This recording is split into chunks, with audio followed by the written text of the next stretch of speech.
Infantil. Doutora Fabíola Peixoto está com a gente. Seja muito bem-vinda.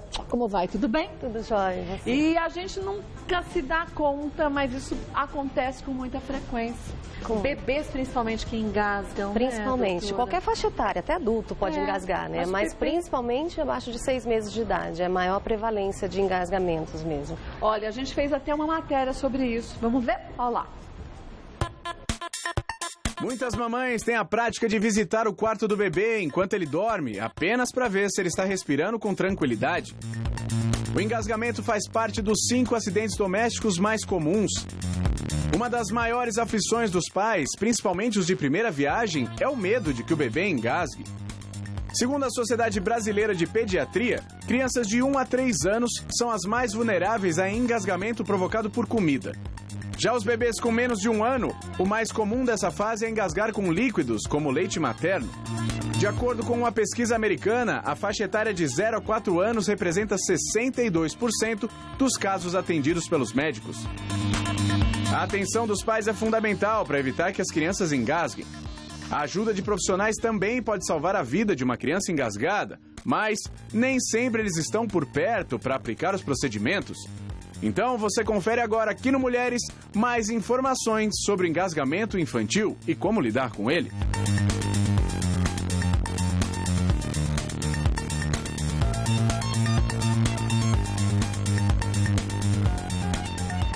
E eu comentava aqui com a doutora Fabíola que eu acho que uma das partes mais difíceis, eu acho, de início, quando a criança nasce, é a gente saber de que jeito colocar no berço. Sim. Porque antigamente se preconizava que a criança ficava de lado, né? Quer dizer, mamou, coloca pra... Ai, que danadinho pesado. Pesado, é de verdade. Coloca pra rotar e depois dorme de lado. Depois, algumas mudanças chegaram. Se fala que agora não mais de lado, a gente tem que deixar o bebê dormindo. Por que essas mudanças e o que muda numa situação e em outra? Então, na verdade, um dos problemas que a gente acabava colocando o bebezinho de lado, e às vezes até de bruços, era por causa do refluxo. Mas a gente sabe que essa posição, ela propicia o aumento da síndrome da morte súbita. Mesmo de lado? De lado, não. Ah, tá. Em decúbito ventral, né? Na verdade, o bebê de bruços. Tá. Então, o que se preconiza, na verdade, é o bebê de barriguinha para cima. Tá. Quando o bebê tem um refluxo muito grave, aí a gente pode deixar de lado, mas de bruços nunca. Tá? Porque se a criança ela começa a vomitar e ela fica com... Ela não tem ainda aquele reflexo de virar a cabeça, né? E sempre deixar a cabecinha descoberta. Nunca... A síndrome de morte súbita, ela está muito associada a bebês que dormem com a cabeça coberta. Então, com aqueles paninhos, aquelas coisas. Né? E uma das causas, na verdade, que eles estudam muito, é que o bebê, na verdade, que é acometido pela síndrome de morte súbita, ele não teria o reflexo totalmente formado de realizar, acordar na hora que ele engasga. Então, isso se ele fosse imaturo ainda nisso. E se ele tivesse um sistema nervoso central imaturo, apesar de maduro para a idade, né? Apesar de nascido mesmo de 9 meses, ele teria um sistema nervoso central imaturo para isso. Então, ele não acordaria quando ele tivesse engasgado. Isso é uma hipótese, né? Porque, na verdade, eles não sabem qual é a verdadeira razão da síndrome de morte súbita. Mas existe hereditariedade, genética conta, sim, né? A gente sabe que alguns casos, que quando você tem bebês que têm já filhos, mães com filhos de bebês que já tiveram síndrome de morte súbita, você tem que ficar mais de olho no irmãozinho, porque pode ter mais fatores nesse daí. Ai, gente, isso é tão triste, né? Por isso que a gente tem que falar aqui, porque a gente vai sair, tem coisas que é melhor não pensar. Não, tudo a gente tem que pensar e pensar em como evitar, né? Evitar. Então, uma das maneiras de evitar é isso aí. A gente colocar o bebê sempre de barriguinha para cima. Outra maneira é sempre manter o bebê de forma que você não consiga puxar o lençol, né? Porque às vezes você coloca num berço muito comprido e o lençol ele se enrola naquele lençol. A criança pode, não tão recém-nascida, mas depois de uns meses. Mas hoje em dia com um mês eles já começam a se virar, né? Porque eles são danados. Hoje em dia o desenvolvimento está bem mais adiantado. É verdade. Então eles conseguem se virar. A gente não sabe muito bem qual a faixa etária que o bebê começa a virar. E acabam se enrolando naquele lençol, se sufocando, né? Outra coisa muito importante é o tabagismo passivo. Não se sabe por quê, mas mães tabagistas está mais associada à síndrome da morte súbita. Então, jamais uma razão para parar de fumar, né? E, gente, não é só a mãe, viu? Às vezes a mãe não fuma, mas o pai fuma e fuma dentro de casa. É o tabagismo passivo. É do mesmo jeito, né? A gente tem alguns mitos e verdades, vamos ver. Tem mais perguntas agora? Ó, a Renata, o que acontece durante o engasgamento? Então, na verdade, o que acontece? O bebê, ele acaba, ou a criança maior, né? Ao invés do alimento ir para o esôfago, que é o local que ele iria corretamente, ele acaba indo para a via aérea superior. Se o bebê consegue tossir adequadamente, ele acaba saindo esse alimento. Mas inicialmente ele começa a ficar vermelho, né? Começa a engasgar mesmo e tende a tossir, que é um reflexo natural. Se ele não consegue tossir e expelir esse medicação, alimento, seja o que for. Às vezes eles pegam balinha, brinquedinhos pequenos, então sempre... Olhinho de bichinho de pelúcia. Exatamente, sempre observar o brinquedo para a faixa etária. Aquela a história, a gente vê o selo certinho. O selo do Inmetro certinho. O Inmetro, isso é importante. Certinho, para que a gente não passe por esses problemas sem necessidade, né? Então, sempre tentar prevenir. Quando não consegue prevenir, aí o bebê acaba engasgando mesmo. E aí a gente tem algumas manobras que a gente pode realizar para a gente tentar fazer com que o bebê consiga colocar para fora. Então vamos dizer que o nosso bebê estava aqui e de repente a gente viu que ele engasgou. Sim. Qual a primeira coisa que os pais devem fazer ou o cuidador? Então, se ele começar a engasgar e você consegue visualizar o que está na boca... Olha na boquinha e vê o que tem. Olhou na boca, conseguiu ver o que está, você tira o que está lá na boca. Se não consegue visualizar, nunca introduzir as cegas. O seu dedo. Nunca colocar o dedo aqui dentro para tentar arrancar. Para tentar arrancar, porque na verdade o que vai acontecer? Você pode empurrar. E sufocar mais ainda, acabar sufocando. Né? E normalmente ele tem de 3 a 4 minutos aí para fazer uma asfixia, uma falta de oxigenação cerebral. Pouco tempo, muito pouco tempo. É o tempo que a gente consegue normalmente ficar embaixo d'água, né? E depois a gente já começa a ficar tonto. Então, outra coisa importante, se o bebê ficar inconsciente, imediatamente a gente já tem que fazer manobras de reanimação. Tá. Uma coisa que é muito importante, que nós brasileiros não temos muito esse hábito, é a gente realizar o curso de primeiros socorros. Tá? Todo cidadão deveria ter, não só médico, né? Mas todo mundo deveria procurar realizar esses cursos de primeiros socorros, que são básicos para isso, são cursos para isso mesmo, engasgamento. Tá. Então, por exemplo, o bebê engasgou. Se o bebê, esse aqui, por exemplo, é um bebê mais ou menos de 4 quilos, ele tem um peso mesmo de 4 quilos, para que a gente saiba como é difícil. Você pode tentar fazer tanto em pé, quanto sentado e colocar o bebê assim na perna. Apoiado na coxa. Apoiado na perna. Nessa faixa etária, você vai fazer o quê? Você vai dar tapas mesmo, moderados. Entre os bracinhos? Entre as escápulas. Tá. Nas costas do bebê, para tentar... Em conchinha? Em conchinha. Qual que é o objetivo disso aqui? Fazer uma pressão intratorácica para poder ele tentar eliminar o objeto que está obstruindo. Então, conforme a gente bate, há uma pressão dos próprios órgãos e tende a expelir. Até a saída do ar ajuda, né? Até a saída do ar. Até quando que você vai bater? Até que ele perca a consciência ou que saia o objeto que está obstruindo. Se o bebê perder a consciência, o que pode ter acontecido? Uma parada. Então, você vai virar o bebê imediatamente e iniciar a reanimação. Reanimação, inicialmente, para leigos, é massagem cardíaca. É aquele negocinho assim? Isso. No bebê pequenininho assim, é fácil a gente fazer com 2 dedinhos, tá? As mamas estão aqui na linha intermamilar. Então, a gente faz nos 2 dedinhos. E eu vou também... Então, a gente pode fazer respiração também. Como que é a respiração? Quando a gente está sozinho, sempre fazer 30 massagens para 2 respirações. Uma coisa super importante, lembre-se que se você estiver sozinho, inicia a manobra e vai logo chamar o serviço de emergência. A primeira coisa é já ligar para o SAMU. Já ligar para o serviço, e imediatamente. Até o serviço vai te orientando via telefone. Agora, se ele estiver em parada, você liga, inicia as manobras, porque senão ele vai estar parado sem oxigênio, e depois você vai chamar. Tá. Se tiver 2 pessoas, uma já começa e o outro já vai chamar. Tá? Então, a gente vai fazendo a massagem. No bebê pequeno, assim, é fácil fazer com o dedinho. Tá? Se você estiver sozinho, você faz assim. Se estiver em 2, a massagem é mais eficaz se você fizer assim, porque às vezes é complicado você ficar fazendo com o dedo fica fraco, né? Então, você faz assim. Ainda mais pela tensão que você tá. 30 movimentos, e aí eu vou fazer a respiração boca a boca. Que no bebê, na verdade, chama boca-nariz. Porque você tem que abraçar o nariz ele respira e a boquinha, pelos 2, né? Quando é adulto, criança maior, não. A gente só faz na boca.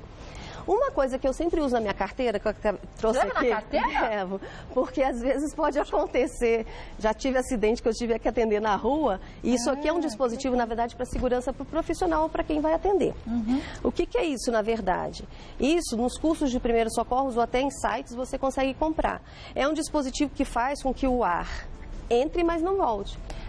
Porque você não sabe com quem que você está lidando. Então, às vezes, na rua, o que acontece? Pode ter sangue, trauma, alguma coisa. Então, é sempre legal a gente ter isso aqui. Eu ando com isso aqui na minha carteira, porque se tiver que atender acidente, pelo menos a gente se protege. Então, esse dispositivo aqui, como é boca-nariz, a gente põe assim. Tá. Então, quando a gente sopra, ele vai, o ar entra na boquinha e no nariz e não volta. Porque ele é unidirecional. Que legal. Ele trava a saída desse ar. Ele trava a saída do ar. O que é mais eficiente também. Sim, e aí se tiver dejeto, sangue, alguma coisa, não vai voltar para você. Tá? Quando a gente vai fazer a respiração, sempre abrir um pouquinho a via aérea do bebê para poder entrar. Colocar a cabeça um pouquinho para trás, né? Uma leve extensão, tá? E aí a gente envolve mesmo. Faz aqui e faz 2 vezes. Eu vou abrir, ficou até o batom aqui. Eu vou abrir um pouquinho aqui, só para você ver que o tórax desse bebê, é um bonequinho, ele eleva. Porque tem que ser eficiente isso aqui. Olha lá, tórax. Tá vendo, gente? Olha lá. Então tem que ser. A gente faz 2 e imediatamente a gente volta. E faça a massagem. Então, 30 massagens, 2 respirações. 2 respirações. E enquanto isso, gente, tem que esperar o atendimento. Isso a gente está falando de bebês. E isso se você estiver sozinha. Se você estiver em 2, é melhor sincronizar, né? Porque daí fica mais fácil e mais rápido o atendimento. Agora, deixa eu te perguntar uma coisa. Aqui é um bebezinho de 4 quilos, vamos dizer, uns 4 meses, 3 meses mais ou menos. Mas uma criancinha maior. A gente viu na foto aqui inicial, criança de 2 anos, por exemplo, 3 aninhos, começa a comer carne, acaba, e não é difícil de acontecer, de engasgar com carne. Ó, aqui mesmo, ó. Dá pra ver a agonia que tá sufocado mesmo. Ou então espinha de peixe, ou qualquer alimento um pouquinho maior. De que jeito proceder? Quer dizer, você não vai conseguir colocar o dedo lá dentro. Aquela manobra que se faz... A manobra de High-Lynch. Então, essa manobra, o que é? Na verdade, isso serve para adultos também. Quando você não consegue fazer essa manobra, porque às vezes a força é muito grande, você pode fazer o tapa também. Tá? Mesmo em adultos, mesmo em crianças maiores. Mas essa manobra, na verdade, o que ela é? Você vai colocar os braços... Que esse bebê é pequeno, então não dá para mostrar muito bem. Mas é embaixo da costela, aqui, na parte abdominal. Então, o que você faz? Sempre bota a sua perna para apoiar, né? A criança fica aqui para você apoiar e você vai comprimir para cima e para trás, tá? Então, vou fazer assim. Quando eu estou fazendo isso, com uma força moderada para grande, né? Porque senão não sai. Não adianta nada.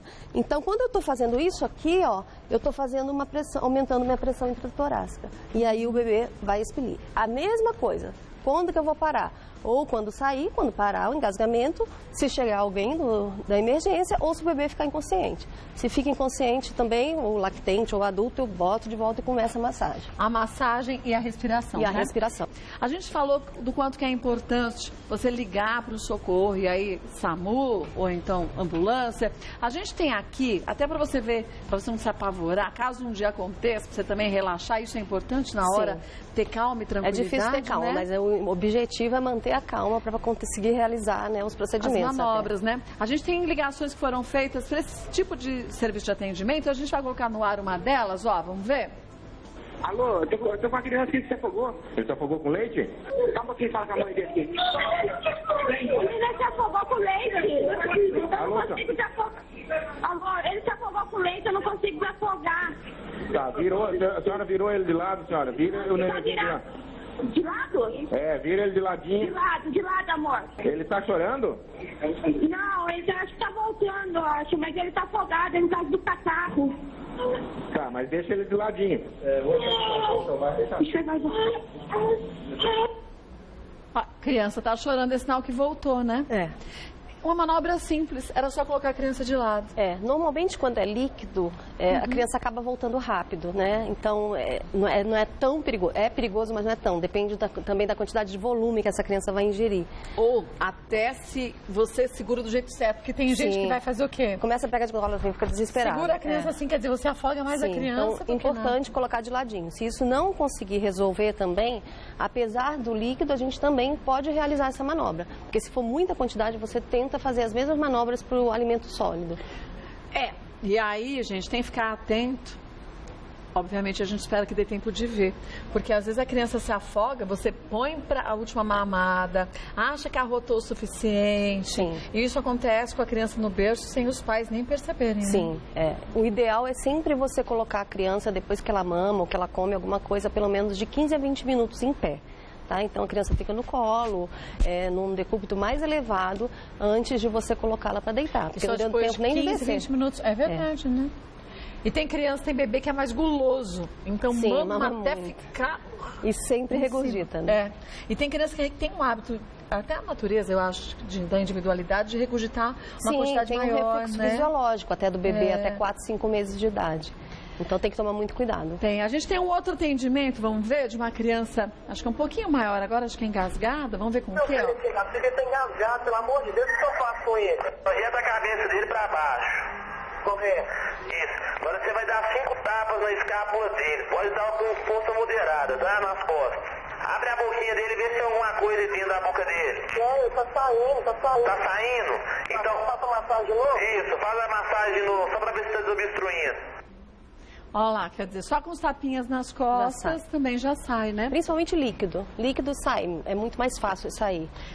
Dizem que o que engasga muito adulto também, muita criança, obviamente, é miolo de pão. Isso é verdade? É verdade, às vezes porque fica uma quantidade grande, né, e duro, e a criança não consegue, às vezes vai mesmo. A carne, às vezes, é mais fácil, porque a gente não põe um pedaço tão grande, Não né? põe um pedaço tão grande. Agora, milho de pipoca é um perigo, tem que tomar Milho de muito... pipoca? tem que tomar cuidado, porque às vezes vem a pipoca e vem aquele monte de milho embaixo, e as criancinhas maiorzinhas vão comendo e não mastiga. Às vezes tá duro, acaba não mastigando e aspira aquilo ali mesmo. Aí é terrível, né? Vamos ver mais uma pergunta? Márcia, como devo agir quando meu filho engasga? Qual é realmente a primeira coisa a fazer? Então, a primeira coisa a fazer é isso, né? Na verdade, é fazer essas manobras. A não ser que o bebê esteja inconsciente. Se ele estiver em parada cardíaca, não tem jeito. Você tem que reanimar o Tem que paciente. fazer a massagem, porque não tem né? jeito. Agora, a primeira coisa a fazer é tentar fazer com que ele desengasgue. Que são essas manobras. Ou a manobra de compressão abdominal, ou a manobra de tapinha entre as escápulas. Como a gente mostrou, Como a gente né? mostrou. Gente, criança maior, você não vai conseguir segurar ela naquela posição. Então, apoia... Sim, sempre apoia na a doutora perna. falou na perna. Se não conseguir, ajoelha e bota a criança sentada e apoia. O mesmo vale para afogamento. O mesmo vale para afogamento. O que acontece com o afogamento é que vai, na verdade, ser Essa é uma uma quantidade quantidade muito maior, né? de líquido. E normalmente que a criança vai estar parada. Né? O afogamento acaba sendo bem pior. Então tem que ter um treinamento muito maior para realizar massagem cardíaca. E eu já soube de alguns casos de crianças que os pais dando banho na banheira com uma quantidade alta, Sim. não perceberam quantidade de água uma alta de água, que a criança estava com o rostinho na água. E afoga. E afoga, gente, enquanto os pais estão dando banho. Então a quantidade de água para um banho de criança é pouca, Tem que não ficar é pra até a cheio. cicatriz umbilical. É o não máximo, mais que né? isso. Não mais que isso, porque se por acaso ela escorregar, ela não vai dar para você chegar com a cabecinha para É baixo. verdade. Vamos ver mais uma pergunta? Marília, devo proibir meu filho de brincar com brinquedos pequenos para evitar o engasgamento? Então, os brinquedos têm que ser de acordo com a faixa etária dele. Não tem nem que ter esse brinquedo Não tem em que casa, ter. né? Dependendo da faixa etária dessa criança, não tem que ter brinquedo pequeno. Então, sempre observar na caixinha dos brinquedos qual é o brinquedo indicado para a faixa etária da criança. Agora, se tem um irmãozinho maior, é deixar separado o Tomar brinquedo muito cuidado de com isso. maior e de menor e ficar junto, né? Sempre num armário mais alto, para que eles não consigam alcançar e pegar, né? E, gente, o pior não é nem o brinquedo ser do irmão. O pior é que muitas vezes a gente fala assim, o brinquedo é igual, comprando na loja é caro, comprando na rua, nos vendedores ambulantes, é muito mais barato. Só que ali não tem o selo de garantia de qualidade. Segurança, né, gente? É super importante ter o selo de garantia. É tinta tóxica, que pode trazer problemas sérios, engasgamento. Engasgamentos, né? os brinquedos podem quebrar, né? É mais fácil. Então não tem jeito. Tem que ter o selo de qualidade e tem que olhar a faixa etária recomendada. Então, Marília, separa o que é brinquedo que você vê que não é seguro, principalmente, sabe, bichinho de pelúcia, porque criança pequenininha adora colocar os dentinhos nos olhinhos do brinquedo de pelúcia e rodar para arrancar. E os Legos também, né? Também, Tem os Legos que tem os tamanhos desse tamaninho, As pecinhas são minúsculas, né? perigosíssimos. Tem que ser de acordo com a faixa etária. Não dá para vacilar, não. Um beijo, viu, Marília? Vamos ver mais uma? Letícia Albuquerque, bater nas costas realmente adianta ou, na verdade, é pior?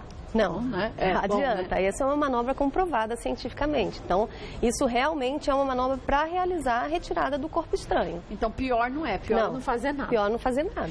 Hoje em dia não se tem muito hábito, pelo menos que eu imagino, na maior parte das famílias, né, de brincar com bolinha de gude. Mas antigamente... Nossa, tinha muito. Era um terror. Meu irmão ficou engasgado com bolinha de gude. Nossa Senhora. Gente do céu, quando era pequenininho. E aí é terrível, porque a bolinha de gude, ela é muito lisinha, né? Assim como aquelas balas que antigamente tinha bala soft, que a gente engolia. Tem a tic-tac também hoje em dia, que é um perigo. Não é? Então tem que tomar cuidado, porque essas lisinhas a gente acha que são mais fáceis, mas é mais difícil até de você conseguir Com certeza, retirar. Ela vai e volta, né? Nunca enfiar o dedo, né? Porque às vezes é mais fácil ainda. É mais fácil dela entrar e aí obstruir de total, né? É, tem que tomar cuidado. Vamos ver mais uma? Leandra, é verdade que a garganta de criança é mais sensível, que por isso o espinho do peixe pode machucar? Não, é tudo igual, não, né? É tudo igual, não é mais sensível, não. Porque a gargantinha é menor, Não, né? na verdade tem uma via aérea menor, né? Anatomicamente a criança é completamente diferente, então ela é mais sujeita a ter mais obstrução de via aérea, tá? Mas assim, não é que seja mais sensível, pode machucar tanto o adulto quanto uma criança. No caso de uma espinha de peixe que fica na garganta de um adulto ou uma criança, miolo de pão ajuda? Não. Ou não? Como se tira? Não, tem que tirar do mesmo método e se você conseguir visualizar, você retira com a mão. Visualizar, né? Se não visualizar, não pode introduzir nunca nada. Ceras, nunca, porque a gente tem mania disso na hora, né? Fala, dá um miolinho de pão, toma água, às vezes piora a situação, né? Às vezes piora a situação. Então sempre procura o hospital, se não tiver totalmente engasgado, procura o hospital, porque às vezes tem que tirar por endoscopia. Porque não é tão simples assim, não é né? simples. E às vezes a gente pensa, eu vou colocar a mão e vou puxar a espinha, dá pra visualizar, e ela pode estar enroscada de um jeito que Não, e ela piora, pode rasgar né? estruturas, esôfago, pode ter rasgar via aérea, tudo machuca. Um beijo pra você, Leandra. Vamos ver mais uma? Tenho medo do meu filho engasgar com leite do peito. O que devo fazer caso isso ocorra? Então, na verdade, prevenindo, né? Depois que der o mamar do bebê, sempre levanta o bebê 15 minutos, coloque na posição em pé, como se fosse dar um leite de mamadeira, tá?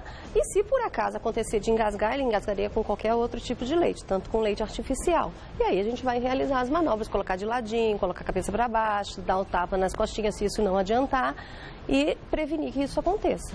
Agora, às vezes acontece aquele engasgadinho, que é um engasgadinho leve, né? Eu lembro o meu filho mais velho, ele mamava demais, eu tinha muito leite. Então, às vezes, você segurando, ele engasgava, a gente dava um assoprão e ele fazia assim, desengasgava. Quer dizer, não estava engasgado de fato, só estava com excesso de leite na boca, Só um excesso né? de leite, às vezes está com dificuldade para deglutir. Sim, então, ele sim. vai devagarzinho, ele vai e deglute facilmente.